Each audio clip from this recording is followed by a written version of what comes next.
Live from the top of the beautiful towers at Merle Hay Mall, all 6 stories of it, it's Faith Works Live with host Michael Damastis. I'm so glad that you're joining us today, Thursday. It's a hot day. I saw somebody send me a picture of the dash thermometer in their car, 100 degrees right on the nose. Is it 100 today? Yeah, it's hot. I don't know if it hit 100. My watch says it's 94 degrees right now, but it's warm. I know that, and the dew point's high, so it kind of feels humid and tropical. Yeah. And well, we needed that rain yesterday, though. Oh man, I agree.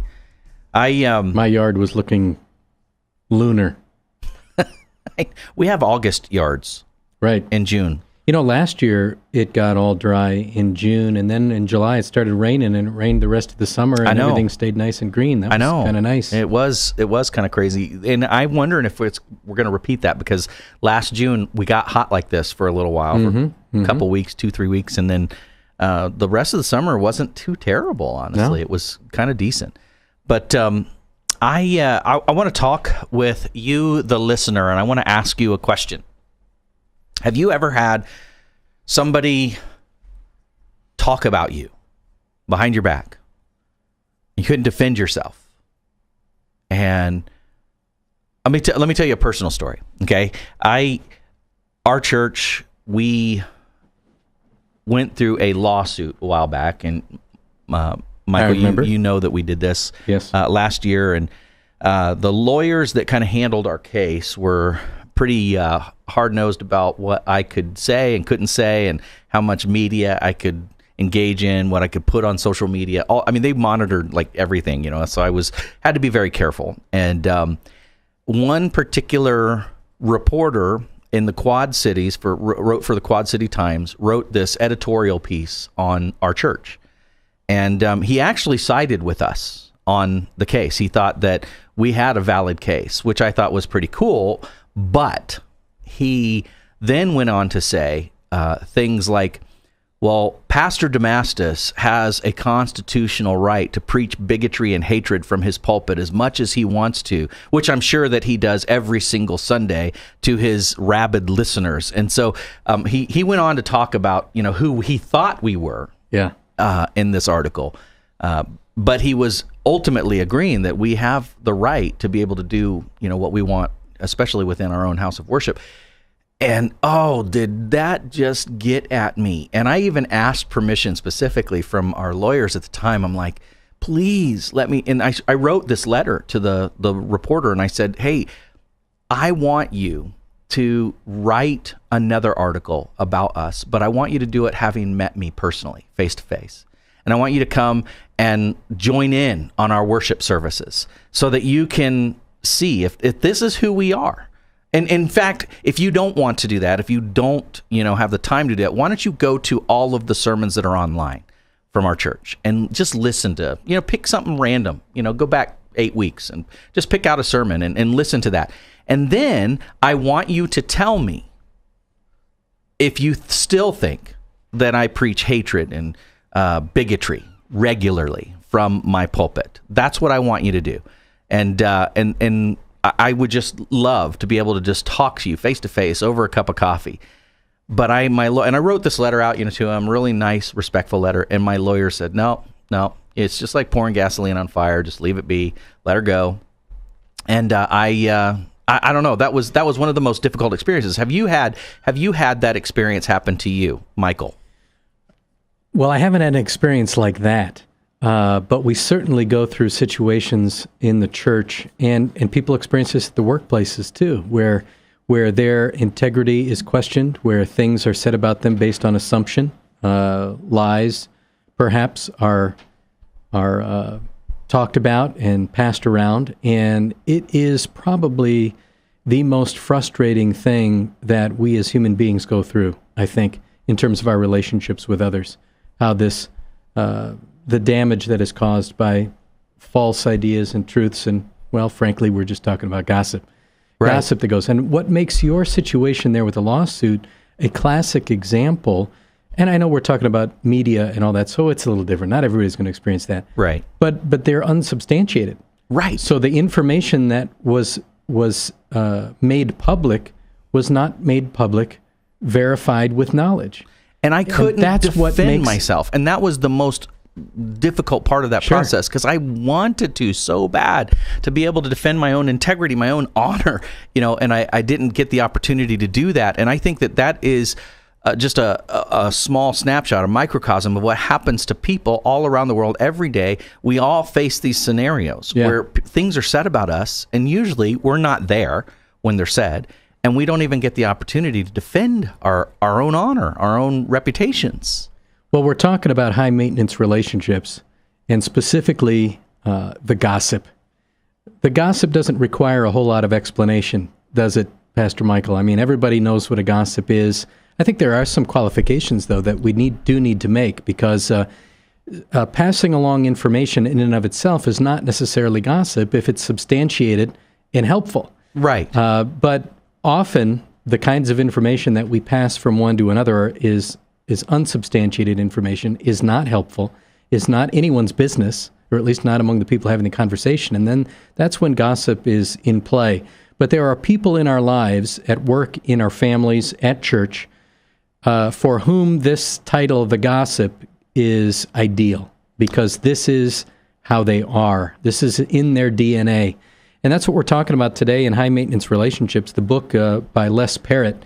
And Pastor Mike, you gave us a good example of that, how it has impacted your life in that recent lawsuit that you guys went through at the fort. And I think that, I would love to hear other examples from our listening audience. If you've been impacted, you've had somebody gossip about you, or maybe even if you want to be confessional, because I'll be honest, I've done it as well. I have gossiped, and we'll talk about that a little bit later in the show, because we all can probably identify with this. And I think this is one of the easiest sins for a Christian to slide into. Absolutely. We have all done this. There is no question. And it's really easy. Satan is so slick about how he can get us into a conversation where all of a sudden we were having this just normal, genuine conversation, and it has transitioned. Now we're talking about somebody who isn't present, and we're talking about things that we cannot substantiate or verify. Yeah. And we're making assumptions, and it's hard because we're kind of maybe ripping down somebody's character. I know it's a spiritual thing. This is my opinion. Right. I believe it is a spiritual thing, because when that happens, I find myself at lunch with somebody or whatever, you're having the conversation moves just as you directed it. We can even note and comment to one another, we're getting a little bit off base here talking about Joe Blow, so let's move on to something else. And then 30 seconds later, we're back at it. I know. That's how it happens. It's enticing. It is. And it's really easy to have happen in just a normal, gradual kind of conversation. I would love to hear from you on this, if you have been the object of gossip, or if you have fallen into the sin of gossip. 515-727-KTIA. Somebody that has this big struggle in their life is honestly Chris Roloff. I know. And I'm sorry he's not. Wait, he is here. So I guess we're not gossiping then. He waves at the Facebook Live audience. Listen, at the beginning of this chapter in Les Parrott's book, he has a quote that I thought was fantastic, and it's something that was printed in newspapers across the United States by a large company, United Technologies. You mind if I read this? Read it, because it's awesome. It is awesome. It's a great way to begin the chapter on the gossip. The snake that poisons everybody. It topples governments, wrecks marriages, ruins careers, busts reputations, causes heartaches, nightmares, indigestion, spawns suspicion, generates grief, dispatches innocent people to cry in their pillows. Even its name hisses. It's called gossip, shop gossip, party gossip. It makes headlines and headaches. Before you repeat a story, ask yourself, is it true? Is it fair? Is it necessary? If not, shut up. Amen. It couldn't be said better by any pastor. I agree. It's fantastic. I agree. And I think that, when we look at this topic, the topic of dealing with a gossip, and frankly, I don't know of many circles where you're not going to encounter this, whether it be in a family, because typically family is one of the easiest way, because we feel like we have the right to talk about another family member. Everybody cares about one, and it's for one another's good. I have a gossip in our family, and it took us a while, my wife and I, to figure this out. We finally discovered it because some of our other family members had the courage to talk to us and share the concern that was raised by the gossiping family member.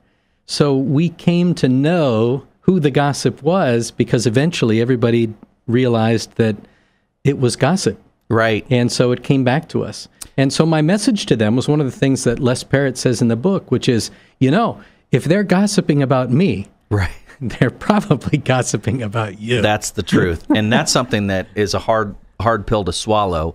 And I can admit to having been in conversations with people that I consider to be near and dear friends and close with, and just normal conversation slides into the whole. We're all of a sudden we're talking about somebody that's not there and making some suggestive questions. I wonder why they do that. I wonder why they're like that. I wonder what and just whatever it might be. But there's insinuations even in asking a question that there's something sinister. There must be, and I know that those exact conversations have occurred about myself or about my wife when we weren't present. And so that's the hard thing. And so gossip is a plague. And let's be frank, gossip is a sin. And it's probably one of the most excused sins, justified sins, or rationalized sins. It's up there with worry. It's a sin. That's good. It's a sin, but we allow it to take place, and we don't really confront it for the evil and wickedness that it is. And so I think that even though we're talking about this in the context, and we need to kind of digest this or unpack a little bit more about what this person is like, I recognize this, but I want to make it clear that we cannot skirt over the idea of what Scripture has to say about this. And Scripture describes this in a way that I would say would be a cancer. Yeah. And it needs to be confronted, dealt with, and stopped. And by the way, we're going to talk about some good ways to kind of cut it off, head it off at the pass, right as it's happening. I was Googling this topic earlier today in preparation for our time on the radio today, and one of the headlines said 100 Bible verses about gossip. So there's no shortage of information in Scripture. No, there is not. And I want to hear from you. What's your story about dealing with a gossip? You got a gossip in your office? Gossip at your church? Have you heard about your pastor? Call us, 515-727-5842.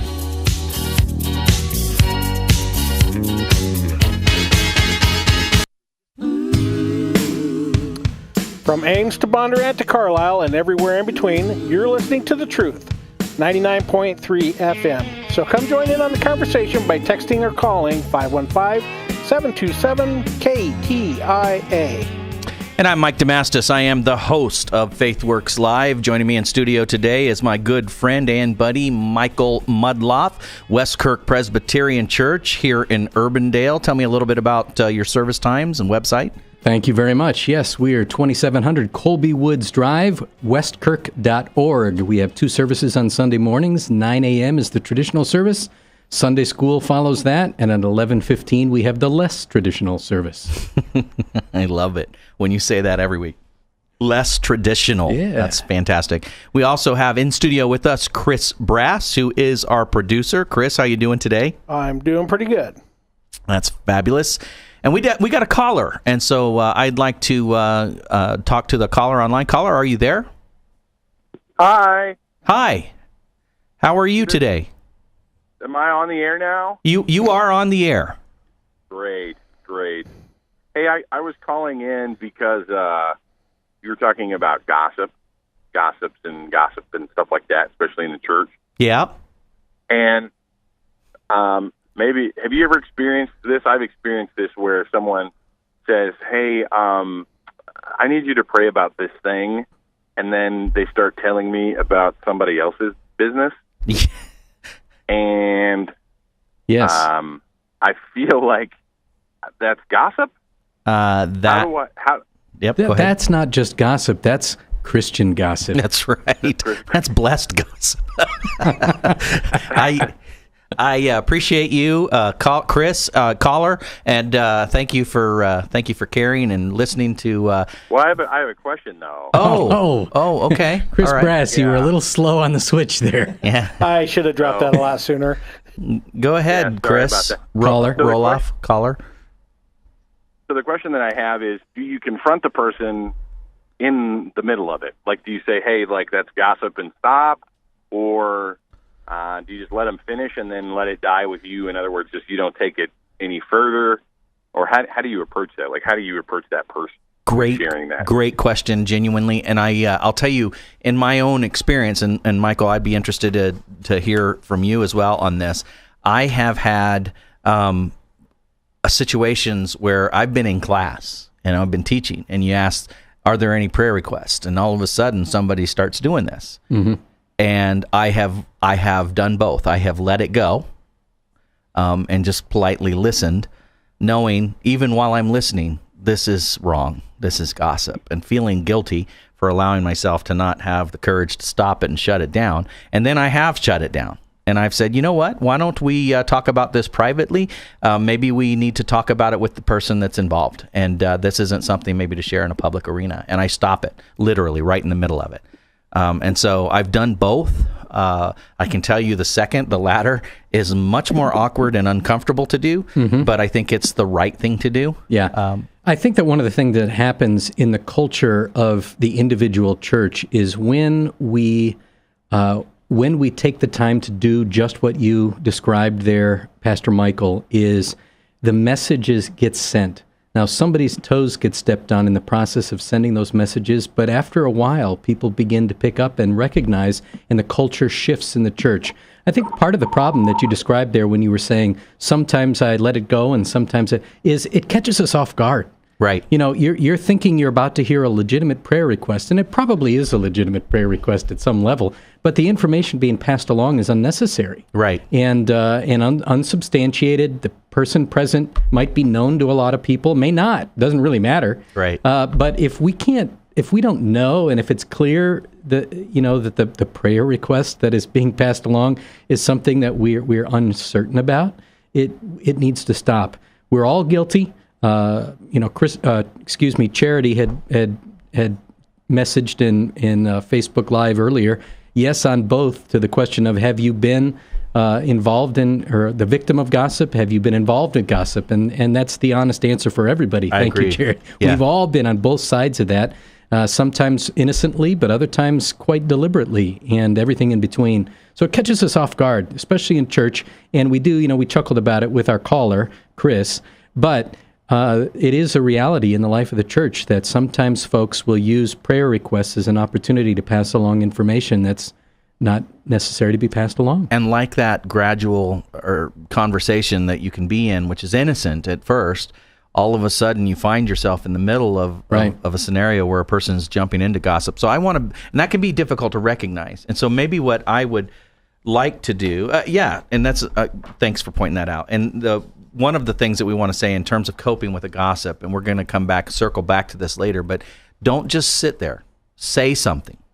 Shut it down as quickly as you can. And like Michael said, it can be awkward, it can be difficult, stepping on somebody's toes, but all of a sudden you're beginning to create a culture when you do that, especially if you find yourself doing that more than once. And so we want to help you be able to know if you are in relationship with a gossip. Michael. To do nothing is to encourage the opposite culture. Yes, it is. So when we don't shut it down, and we need to do that as graciously as we can, we let people know that gossip is okay, even if people who are listening in aren't really recognizing that it's gossip. But It's okay to have that kind of conversation, even in the Sunday school setting, with people, and we don't want to do that. So it takes an effort. I want to say this real quick. I did a podcast way back in the day, and I remember it used to be called Ask the Pastor, and I did a bunch of podcasts through that, and people would submit questions, and we'd do it.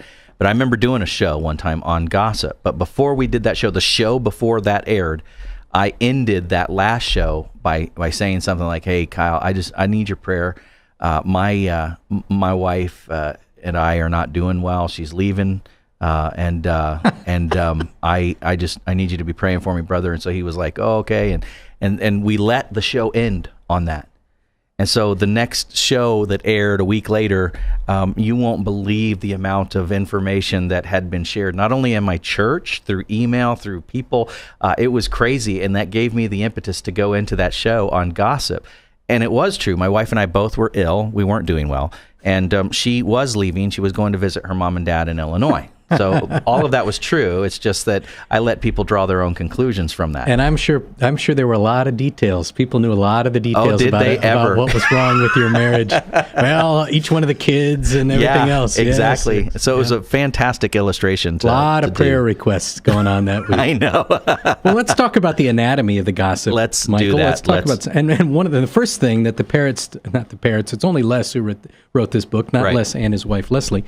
The first quality of a gossip that he brings up is that gossips are often talkative people. Wow. So they like talking. Yeah. Yes, indeed. And so these are the kind of people who don't do much but talk an awful lot. And they often chatter nonstop, drive people around them crazy, and always want to cover all the latest news about things. So gossips tend to be talkative people. And not only are they talkative, they also are pseudo-secretive. Yeah, this was my favorite. I know, because they begin sentences with statements like, you have to promise me you're not going to say anything to anybody. Because she told me that she made me swear that I would never say anything, but... Right. And so you're being brought in to like a confidence now, you know, and it's terrible because you're being brought into a broken confidence. You got to know it's already going to be broken because it's already broken from the beginning. We're talking about the gossip, and that's a difficult, high-maintenance relationship to find yourself in the midst of. And maybe it's an issue that you struggle with. We want to completely try to unpack and help you deal with this topic. We're going to talk about more when we come back. It's Mikey, he's better than TV. We're listening to Mikey, and best of all, it's free. I'm Mike Damastis. This is FaithWorks Live. And if you're like me, you are tired of the way people bicker and argue about politics. What's worse is you're discouraged by leaders who abandon their principles to play political games. Doesn't that just kill you? Surely there has to be a better way to lead our country. There is. I want to tell you about an encouraging and inspiring event that is challenging us all to rethink what it means to stand for principle over politics. The Family Leadership Summit in Des Moines, Iowa on July 15th is an annual get-together of thousands of Americans with a heart for God and a heart for America. People who go to this summit consistently come back saying how encouraged they are to know they're not alone, that so many are yearning and working toward an honest-to-goodness revival in our nation. It's the church doing what the church is supposed to be doing, not afraid of government, but not playing politics either. It's the church standing up to speak biblical truth to power, principle over politics. The summit speakers this year come from the spheres of government, entertainment, and the church, each discussing how to navigate leadership while staying true to your values. The speakers include George Barna, Counselor to the President Kellyanne Conway, the Benham brothers, Pastor Jim Garlow, U.S. Senators Chuck Grassley and Joni Ernst, and more. Won't you join me for a day of faith-affirming, culture-changing inspiration? Go to thefamilyleadershipsummit.com to learn more and purchase your tickets today. I've been to several family leader summits. They are always good. And I think one of the perceptions is, Mike, that it's just about politics. It's Bob Vanderplatz, and he's pushing his political agenda, and that is the wrong attitude about the Family Leader Summit. It is a great event. It covers a variety of topics that are indeed family-centric. Some of the most important moments, I think, politically in the last couple presidential election cycles, for sure, happened at our summits. Yes. And for good and for bad. Yes. I mean, you remember the big thing when Donald Trump said he didn't ask for forgiveness. He didn't need to ask for forgiveness. I witnessed it. I did too. I was in the front row, and that was at the Family Leadership Summit. I also remember one of the most just moving, incredible experience seeing Senator Rick Santorum sharing about his baby Bella and the struggles they had with her, and him being brought to tears, sharing some of those experiences. And so that was very powerful. Well, I got an email today from the family leader highlighting one of the other speakers that's going to be there, and I apologize because I can't think of his name off the top of my head, but you'll know who I'm talking about as soon as I tell you his story. This is the fellow who was supposed to be the pilot of Flight 11 on 9/11. And he was swapped out by another pilot, and that plane went on to be hijacked and was the first one to be flown into the World Trade Center. And so this is a fella, the pilot, who knows exactly what it is like when somebody dies in your place. Yeah, that's what a powerful thing. Family Leader Summit this year. Yeah, go to familyleadershipsummit.com to learn all you can about this upcoming event. It's July 15th. I think they got their money's worth out of that live read. Yeah, I think so too. Is that .com or .org? Believe it's .com. familyleadershipsummit.com. Okay, because we had one come up on the web as .org. Okay. Well, it is .com, so that's it. familyleadershipsummit.com. Yes. And we've been talking today about gossips, and I want to continue the discussion. We said they're very talkative people, and they are pseudo-secretive. Yeah, pseudo-secretive is one of the characteristics of the gossip, and these are the people who always start off their gossiping sentences with all of these qualifications about why they aren't supposed to be sharing this very intimate news with you, and so please don't tell anyone that they told you and all that sort of stuff. They are pseudo-secretive, and then what do? They go and share something that they have told somebody else they will keep confidential. That's how a gossip runs. But gossips are also, Mike, very negative. They're always looking for the negative thing to say about people. Yes, they are, and they love just a good, juicy bit of news that is, in somebody's disservice or disfavor, and they love to just ingest that information. Right, because they want to pray about it. Yes, they do. Mm-hmm. They are intrusive. They say that hell for gossips is a place where people are forced to mind their own business. Yeah, I like that. In other words, gossips tend to be nosy people. So if you're considering, or if it's dawning on you right now that someone in your life is a gossip, or it might be you, if you struggle or with keeping your nose out of other people's business, this is one of the key indicators that someone is a gossip. That's right. Producer Chris Brass, we got a text. We do have a text. You can send that text in, by the way, to 515-727-5842. And what is our text? It says, caffeine is a culprit in gossip, creating excess brain activity that many times loosen lips. Many Europeans like to sit on sidewalks, cafes in the afternoon, drink coffee, and the pernicious habit of gossip cranks up about everyone and anyone. Mm. Well, those Europeans. Yeah. I guess I can hear what you're saying. I don't know that I would see the world that way. Do you think, are there other listeners that think that caffeine is the culprit? I kind of think that our heart is. Yeah, we've got this issue called sin nature. Now, I think that probably all that texter really wanted to say is that there's some kind of proven thing about caffeine that enhances our willingness or loosens our lips or something. I don't know if that's true or not. Well, it's unsubstantiated. If it's true, there's got to be an essential oil that would counter that. So, stop it! No. All right. What else? Chris has a comment. All right, Chris. I suspect alcohol does. You suspect alcohol does? Yeah. I'm more inclined to blame it on alcohol than I am on caffeine. Yeah. I don't know. I mean, I think that there probably are certain chemicals that can help, make the environment for it to take place easier. Ultimately, I'm still going to blame me. Yeah, me too. I'm just kind of where I'm at. Yeah, I still have to confess and turn from my sin. What else? We talked about the gossip being intrusive. Yep. Deceitful.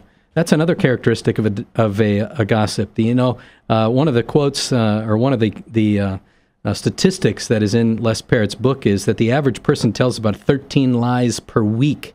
Wow. Well, now that I think about it, I can't tell if that sounds big or small, but we do it sometimes without even noticing. I mean, stuff comes out of our mouths because we're trying to rationalize, we're trying to deflect attention or whatever, that even if it's one of those little white lies, is a lie nonetheless. And we tend to be deceitful, and gossips are really good at telling spontaneous lies, oftentimes just for fun. I mean, it's become a habit for them. I'm thinking a politician is thinking 13 lies per week. If I could only get to that level. Okay, so gossips are also vicious. Mm-hmm. Yeah, Proverbs 16:28 says, "A perverse man stirs up dissension, and a gossip separates close friends." Man, that is true. That is a good one. There's unfiltered truth right there. Yeah, there's a lot of good stuff in the Proverbs about the tongue and gossips in particular. But gossips are people who enjoy sometimes seeing people's reputations damaged, and that's what gossip does. First and foremost is hurt people's reputations, often without them even knowing. Right. Also, gossips are superficial. Mm-hmm. Tim Stafford, author of the book "That's Not What I Meant," calls gossip, quote, "conversational junk food." Yeah, I like that. That's a great way to describe gossip. Right. And just like junk food has no nutritional value, so does gossip. That's right. It has no value. There's no depth to it. It is lacking the kind of substantiation that would make it worthwhile to discuss and worthwhile for action to be taken. English novelist George Eliot said that gossip is the sort of smoke that comes from the dirty tobacco pipes of those who diffuse it. It proves nothing but the bad taste of the smoker. It's good. That's a great quote. And gossips are awesome. Some blend of both of those two words is what I wanted to say. Also. They're all often self-righteous as well.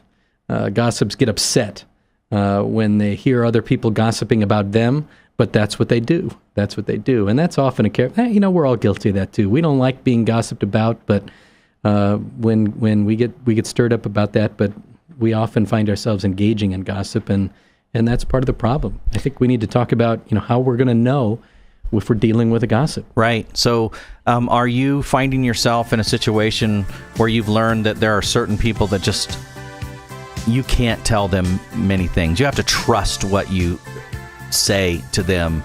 You have to, make sure you're very careful what you give out to these individuals, because if you do, it's going elsewhere. It's going to be shared elsewhere. The gossip, what a challenge in relationships. We're gonna give you some helpful, hopeful hints and tips on how to deal with them. The traffic on your way home may be stop and go, but the conversation here never slows down. If you want to be a part of it, you can give us a call or text 515-727-KTIA. My name's Michael Damastis, and I am the host of FaithWorks Live, and I want to tell you the hot weather's here if you haven't figured that out or not. The weather forecast has been calling for heat upon heat every single day. How about the inside of your home? Is it not cool enough?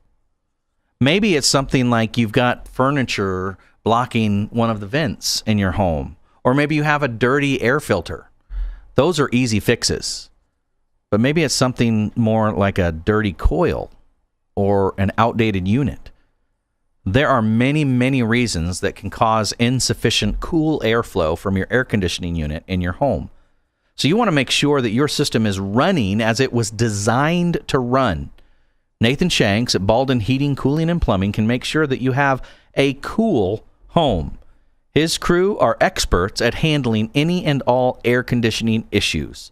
Call Baldwin Heating, Cooling, and Plumbing today, 515-371-4036. That's 515-371-4036.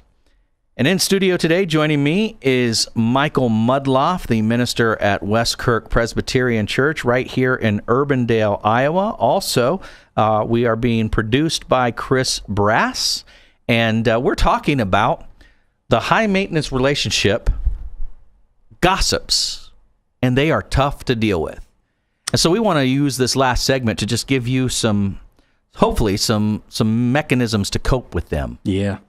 Yeah, gossips are tough to deal with in our lives, and then part of the reason is because they take it so serious. I mean, this is a big part of their life, typically, and one of the reasons it's a big part of the gossip's life is continuing to pass along this kind of unsubstantiated information, or information that is not helpful about persons who are not present, is because they think it helps them build their own relationships. It's the key to being accepted and to build intimacy in their relationship with other people. It creates a bond with somebody to be able to pass along some juicy information and feel affirmed in that.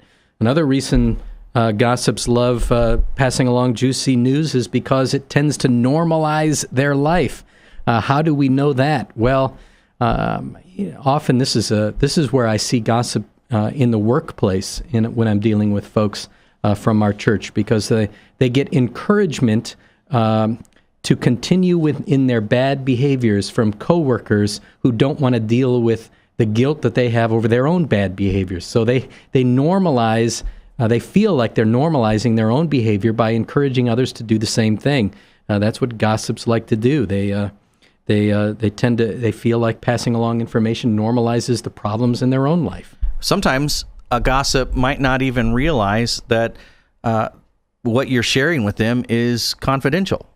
Right. They don't understand it's a secret. No, if it's something that, in their own opinion, is worthwhile for other people to know, or is normal, even if it's embarrassing to you or something that you don't want to, if they decide on their own that it's worth sharing and you shouldn't be embarrassed about it, or you shouldn't want to keep it confidential, well, then they'll just take it on their own to pass it along. Which is unfortunate. Some gossips tell secrets because that helps elevate their position and their power. Yeah, that's right. That's right. If there is the advantage of being a gossip is that people know they can get information out of you, and so people will call you. Right. Listen, I've used this, and I'm guessing you have probably too, Pastor Michael, because if I can go up to certain people in the church and say something as innocent as this. Wow, I haven't seen Joe lately. I wonder if he's okay. And if I say that comment to the right person, I can find out everything I want about Joe. Exactly. That's the truth. So how do we deal with these high maintenance relationships, dealing with a gossip? Well, first and foremost, and we've said this with every high maintenance relationship, you need to recognize the gossip within your own heart.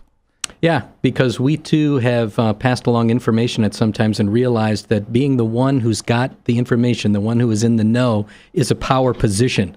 So we can achieve instant power in a relationship with somebody by gossiping about somebody else. Right. And we've all done that. We've all felt that. Even if we didn't know it at the time, you get that kind of that little rush of being affirmed because you had some information that nobody else has. So we've been there. We can identify that. We can understand it, and we can see how it can be titillating for somebody. And we just need to recognize that, and it helps us to understand the gossip and cope with it. But as we were talking about in the previous segment, the number one, I would say, thing that we need to do when we are with a gossip who is trying to pass along information, just like the circumstance you shared with us in the Sunday school class under the guise of prayer request, is we just can't sit there and listen. We have to say something. We have to stop it. Right. We have to stop the information flow right at that point and say, I don't think I'm interested in that right now. Or why don't we call that person up right now and ask them if they can come and join us, and we can find out exactly what's going on. And I'll tell you, that leads into one of the other really important points, and I want to park on this for just a moment, and that is cutting off the gossip at the pass. Yeah. Don't even let them get down the road of getting into gossip. And Les Parrott gives some really practical steps that can help you, and maybe some of these will work for you or with you, but he says there's countless ways to steer clear of unwanted secrets. Simply cut off gossips at the pass by not listening to their secrets. And so here's some responses from typical lines that gossips will give. So say a gossip comes up and says, "Can you keep a secret?" That's bad news right there. That's a red flag. Right. So what you could say if a gossip's coming up to you and says, can you keep a secret? You could respond and say, "Actually, I can't." I like it. I like it. That cuts them off right there. How about this one? There's something I want to tell you, but I'm not sure if I should. Then don't. That works. It works really well. How about this? Wait till I tell you about Mario. Mind if I wait forever? That's not my style, Michael. That's not your style. I get what Les Parrott is saying with these examples, and it might be something that you would feel comfortable saying. It is. But the point here is to cut off the gossip at the pass. It's to let them know right away that you are not interested in engaging in gossip. And the reason why Les Parrott gives us these kinds of passive ways of doing this is because getting into a verbal battle with a gossip often does not work. Right. If you confront a gossip about their gossiping, they're just going to deny it. Right. And they'll give you all those excuses about, well, I'm just concerned, or you're a pastor, I thought you ought to know, or, I thought I could trust you because you're a Christian, and I think you know this person, and so I thought you'd be concerned. Right. And all of these sorts of things, and that doesn't work. Another thing that gossips like to say when they're wanting to pass along some meaty information is they'll say this to you. They'll say, "Did you hear what people are saying about Barbara?" You mean that she's so nice that only a jerk would say something bad about her? I love that one personally. Yeah, that's a good one. And those really are dependent upon your style. But the point, like Michael was just saying, is that we need to shut it down immediately. Yeah. And it might be that you can just simply hold up your hand and just say, I don't want to go there. I love you. I care about you, but I just don't want to talk about somebody when they're not present. Yeah. That's usually the way I do it, something along those lines. And of course, it's our tradition at West Kirk that I stand at the door after the service, and those people who want to wait there and greet me on the way out, do that, and we have a little conversation. I can't usually remember anything anyone has said to me by the time I'm done with that routine. So I always tell people, you're going to have to email me, text me, email me. By the time I'm back to my office, I don't remember anything. But people will often bring things up at the door. Yes. And one of the things I often say to them then is, have you talked to so-and-so? Right. Because they'll ask me, have you seen so-and-so lately? I just haven't seen them at church. Well, have you called them? Right. As if it's my job. Part of my job is, the job description of the pastor is to note who is not there and call everyone. Right. Well, we want to care for the people in our congregations. We want to be concerned when we don't see them or we're not in relationship with them like we once were. But it's everybody's job. So that's right. that's another way to counteract that gossip if it's going in the wrong direction. Say it's the priesthood of all believers. It is the priesthood of all believers. But we want to talk directly to the person who is the subject of the conversation. Well, you know this. If you're listening to the show today, you understand that dealing with gossips is a challenge. It is hard, and we all have sat in the seat of being a gossip from time to time.